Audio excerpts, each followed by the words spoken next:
Čaute, konečne som sa už dostal k tomu, že znovu natočím to video, keďže predošlé video mi niekde zmizlo. Povedzme si niečo k tomu, čo sa už stihlo, čo sa porobilo, náprava je na mieste, už čakám, už sú objednané aj prídavné strmene, držiaky k ním a ostatné veci, ako sú pancierové hadice a tak ďalej. Takže v najbližších dňoch sa chystá montáž toho a konečne auto sa posadí na podvozok. Kufor máme viac menej hotový, teraz robíme kabeláž k zosilovaču, samozrejme kapacitor nejaký, lebo dokopy tie repráky majú výkon 1 kW, tak nech to drží. Repráky umiestním po jednej, po druhej strane, to si ukážeme viacej, ako sa to urobí, aby to sedelo, aby to malo samozrejme aj litráž potrebnú na daný zvuk. Kufor som šťastný, že sa podarilo spraviť tak, ako je hotový. Pekne zámok.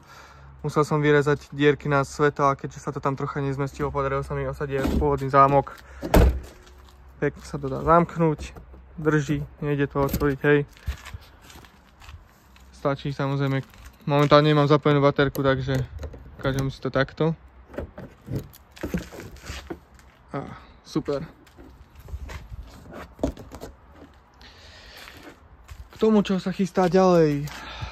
Tuto takto si ukážeme zbližšia. Už mám nachystaný polorám, konečne mi podarilo zohnať presne tohto auta. Nebudem musieť ten druhý upravovať, keďže ten je určený do pretekárskeho auta bez interiéru a presne tam nepasoval.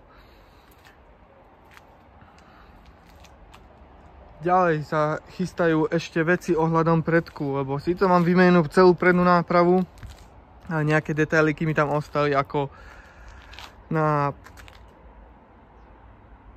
predku, teraz som aj zabudol, čo som chcel rýchlosti povedať.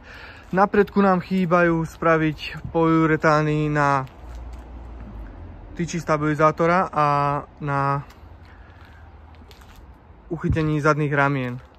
To ešte musíme prehodiť a chýba nám vpredu výstuha, hej, tomičov. Keďže vzadu máme robený X-brace, tak aj vpredu nech je to stabilnejšie, pevnejšie.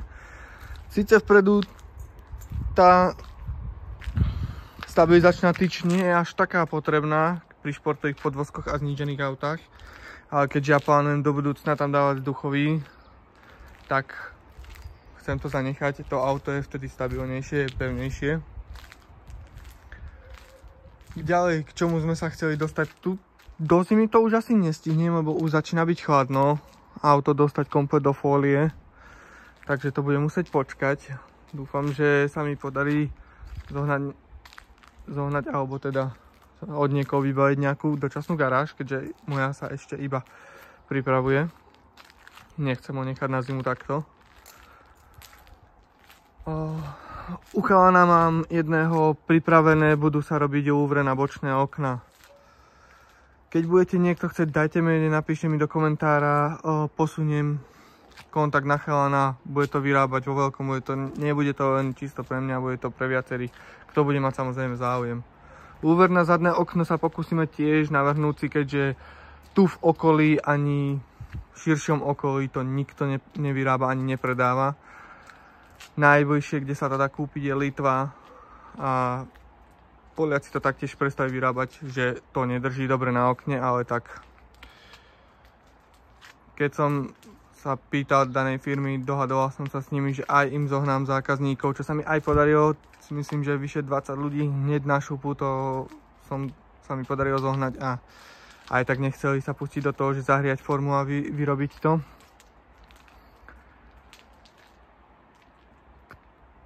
Tomu síce len toľko. Poliaci to nevyrábajú, z Litvy je to ďaleko dovážať. Málo kto to má a chcel by som to rozbehnúť tu, neviem. Dajte mi vedieť vy, či sa vám to páči alebo nie, podľa mňa tie lúvre sú super na tých autách. A zvonka si ešte povieme niečo ku kolesám, hej. Toto mám kolesa na zimu. Sú v stave, ako sú to vidíte momentálne. Tie kolesa pôjdu ako náhle zima skončí na renováciu, lebo tie falce už zažili toľko soli, že sú vyžiarté dosť. Na leto mám pripravené už novú sadu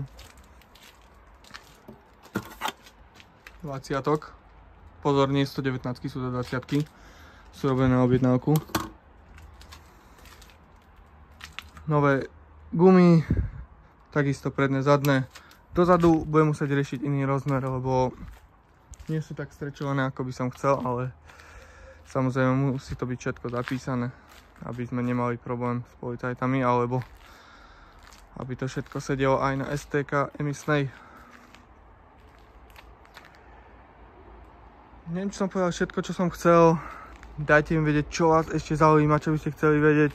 Niektorí chalani mi písali, že ako budem riešiť ešte podnárazník, ktorý sa bude uchytávať cez tie tyčky, alebo každý to volá inak.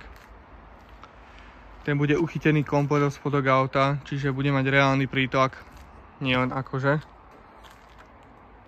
Aby to aj držalo, nie že zafúka vetrík a odfúkne to. Asi všetko, čo ma momentálne napadá v tomto videu. V ďalšom videu si ukážeme zase viacej, zase hádam pokročíme, ale už nám troška sa v poslednej dobe tu dosť kazí počasie, tak neviem, čo všetko ešte stihnem, kým auto dám zazimovať. Dúfam, že z toho stihnem ešte dosť. Samozrejme, ukážeme si tie adaptéry na prídavné strmene, ukážeme si montáž toho, lebo tam budeme musieť obísť ten snímač ABS, keďže sa ho snažím zanechať aj na jednej, aj na druhej strane. A ako vravím, dajte mi vidieť do komentára, čo by ste ešte chceli vedieť, čo by vás ešte zaujímalo a vidíme sa pri ďalšom videu. Čaute.